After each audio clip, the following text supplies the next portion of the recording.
Hey guys, मैं हूँ स्वाति और आज हम बात करने वाले हैं कोलैटरल इस मूवी के बारे में। ये मूवी 2004 में रिलीज हुई थी। इस मूवी का बजट था 65 मिलियन यूएस डॉलर और इस मूवी ने कमाई की थी 220.9 मिलियन यूएस डॉलर। तो चलिए स्टार्ट करते हैं। मूवी के पहले ही सीन में हम देखते हैं मिस्टर टॉम क्रूज को, जिनका नाम मूवी में विंसन है। और मूवी के दूसरे ही सीन में हमारी मुलाकात होती है दूसरे मेन लीड एक्टर से, जेमी फॉक्स। मूवी में इनका नाम मैक्स है। ये दोनों ही मेन लीड कैरेक्टर एकदम एक दूसरे से अपोजिट है। विंसन एक कॉन्ट्रैक्ट किलर है, बहुत स्ट्रेट, बहुत कॉन्फिडेंट और बहुत स्मार्ट इंसान है। वही मैक्स एक बहुत ही साधारण जिंदगी जीने वाला बहुत ही साधारण सा इंसान है। मैक्स एक टैक्सी ड्राइवर है। मैक्स को टैक्सी चलाना बिल्कुल भी पसंद नहीं है, लेकिन फिर भी ये पिछले 12 सालों से रोज रात को टैक्सी चला रहा है, क्योंकि मैक्स का एक सपना है और अपने सपने को पूरा करने के लिए मैक्स रोज रात को टैक्सी चला रहा है। मैक्स की टैक्सी में एक औरत आके बैठती है जो एक सरकारी वकील है और उसका नाम एनी है। एनी और मैक्स के बीच में एक छोटा सा लेकिन क्वालिटी कॉन्वर्सेशन होता है और दोनों को खुद के अंदर झांकने का एक छोटा सा मौका मिल जाता है और मैक्स को तो जैसे एनी से प्यार ही हो जाता है। फिर एनी टैक्सी से उतर जाती है और एक बिल्डिंग में चली जाती है, लेकिन जाते जाते वो मैक्स को अपना कार्ड दे जाती है।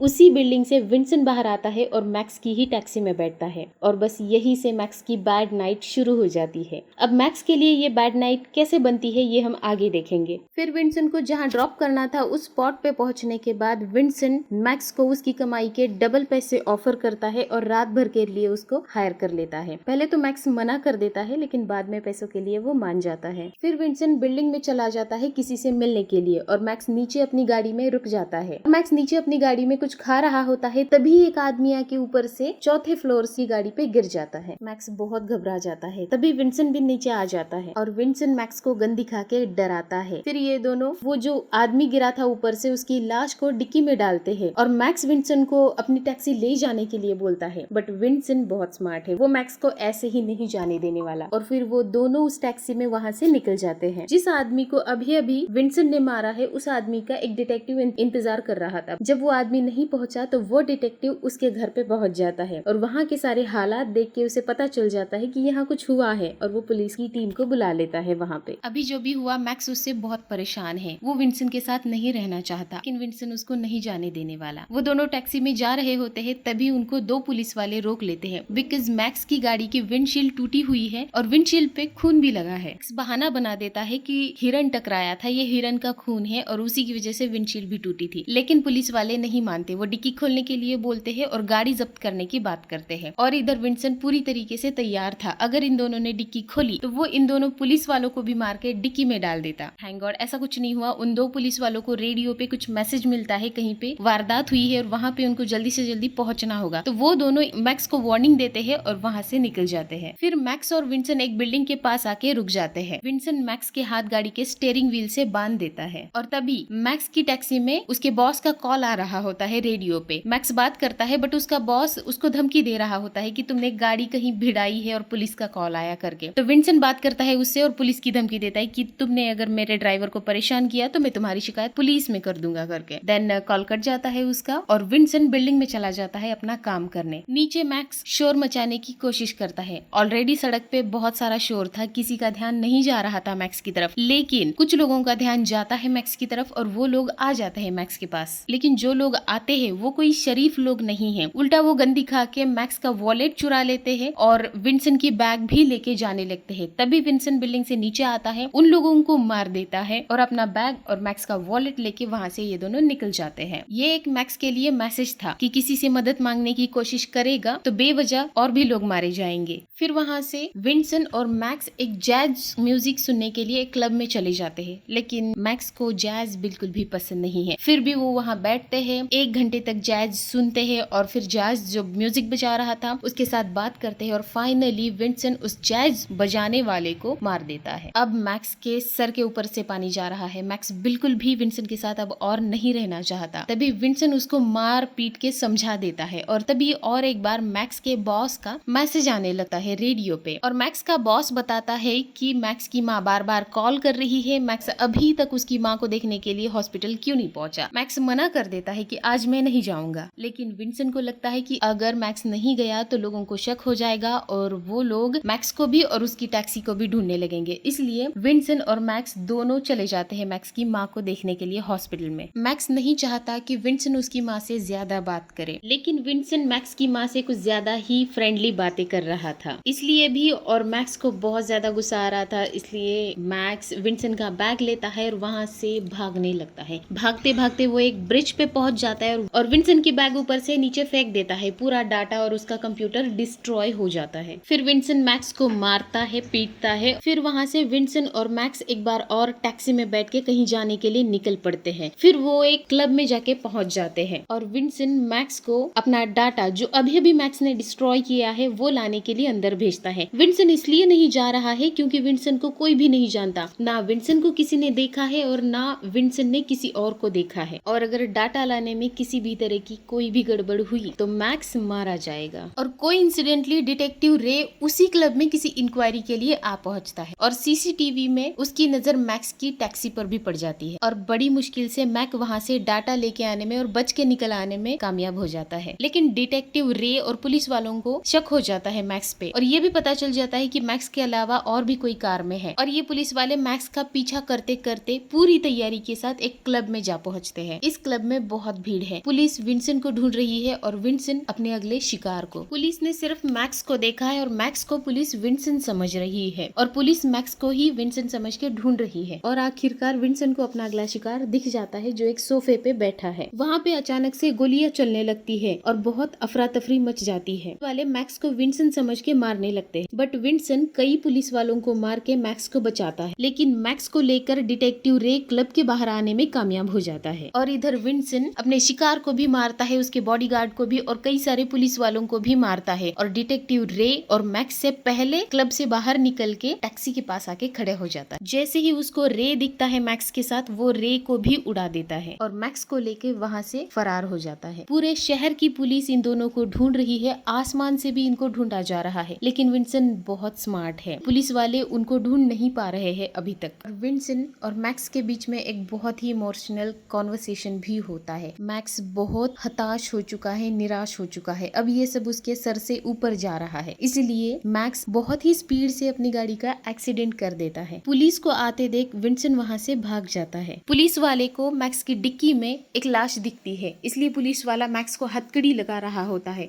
लेकिन तभी मैक्स की नजर विंसन के लैपटॉप पे पड़ती है और उसको एनी की तस्वीर दिखती है यहाँ पे। और मैक्स समझ जाता है कि विंसन का आखिरी टारगेट एनी है। तो मैक्स पुलिस वाले को मार के उसी पुलिस वाले को हथकड़ी से वहाँ बांध के वहाँ से भाग जाता है। एनी की बिल्डिंग की तरफ वो भागने लगता है। मैक्स भागते भागते एक आदमी का फोन छीन लेता है और एनी को फोन करने लगता है। और इधर विंसन एनी की बिल्डिंग में पहुंच चुका है और एनी को ढूंढ रहा है। मैक्स एनी को बार बार फोन कर रहा है लेकिन एनी उठाती ही नहीं है फोन। लेकिन बहुत बार फोन बजने की वजह से एनी आखिरकार मैक्स का फोन उठा लेती है और मैक्स एनी को विंसन के बारे में बताता है। इधर विंसन फोन और लाइट दोनों का कनेक्शन काट देता है बिल्डिंग से। एनी पुलिस को भी कॉल नहीं कर पाती है और आखिरकार विंसन एनी को ढूंढने में कामयाब हो जाता है। लेकिन एनी को विंसन गोली मारने ही वाला होता है कि वहाँ पे मैक्स आ जाता है और विंसन को शूट करता है और विंसन के कान को छू के गोली निकल जाती है। तभी एनी और मैक्स वहाँ से भागने लगते हैं और उनके पीछे पीछे विंसन भी। भागते भागते वो एक रेलवे स्टेशन में आ जाते हैं और उसी वक्त दो ट्रेन वहाँ पे आ जाती है। उन दो ट्रेन में से एक ट्रेन में एनी और मैक्स चढ़ जाते हैं और अब विंसन कंफ्यूज हो जाता है कि किस ट्रेन में उसको चढ़ना चाहिए। पर वो बहुत स्मार्ट है, विंसन भी उसी ट्रेन पे चढ़ जाता है जिस ट्रेन पे एनी और मैक्स चढ़े थे। मैक्स और विंसन एक दूसरे पे गोली चलाते हैं और विंसन को मैक्स की गोली लग जाती है और विंसन वहीं पे मर जाता है। यहीं पे मूवी का दी एंड भी हो जाता है। बेसिकली विंसन को 5 लोगों को मारने का कॉन्ट्रैक्ट मिला था। उन 5 में से 4 सरकारी गवाह थे और 5वीं सरकारी वकील थी। ये कॉन्ट्रैक्ट किसी बहुत बड़े आदमी ने दिया था जो किसी भी कीमत पर जेल में नहीं जाना चाहता था। विंसन ने जिन 4 गवाहों को मारा वो भी कोई इनोसेंट लोग नहीं थे, वो भी गुनहगार थे, बट जेल में जाने से बचने के लिए गवाह बन गए थे वो। और 5वीं एनी थी जिसको विंसन नहीं मार पाया। और मैक्स के लिए तो ये रात उसकी जिंदगी की सबसे खूबसूरत और सबसे बदसूरत रात रही। सबसे खूबसूरत इसलिए क्योंकि वो एनी से मिला, ना सिर्फ एनी से मिला बल्कि उसने एनी की जान भी बचाई, एनी का दोस्त बना और क्या पता शायद फ्यूचर में हस्बैंड भी बन जाए। अगर मैक्स मैक्स के साथ ये सब उस रात नहीं हुआ होता तो वो एनी को नहीं बचा पाता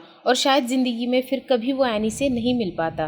और सबसे बदसूरत इसलिए क्योंकि मैक्स ने एक ही रात में कई सारे खून देखे, कई सारी घटनाएं देखी। ये एक बहुत ही बेहतरीन मूवी है। इसमें ड्रामा, क्राइम और थ्रिल हम देख सकते हैं। टॉम क्रूज के फैन हैं तो ये मूवी आपको ज़रूर देखनी चाहिए। अगर आपको ये वीडियो पसंद आया हो और ऐसे ही वीडियोस आप और देखना चाहते हैं तो मेरे चैनल को लाइक और सब्सक्राइब करिए। And finally thanks for watching. Bye bye.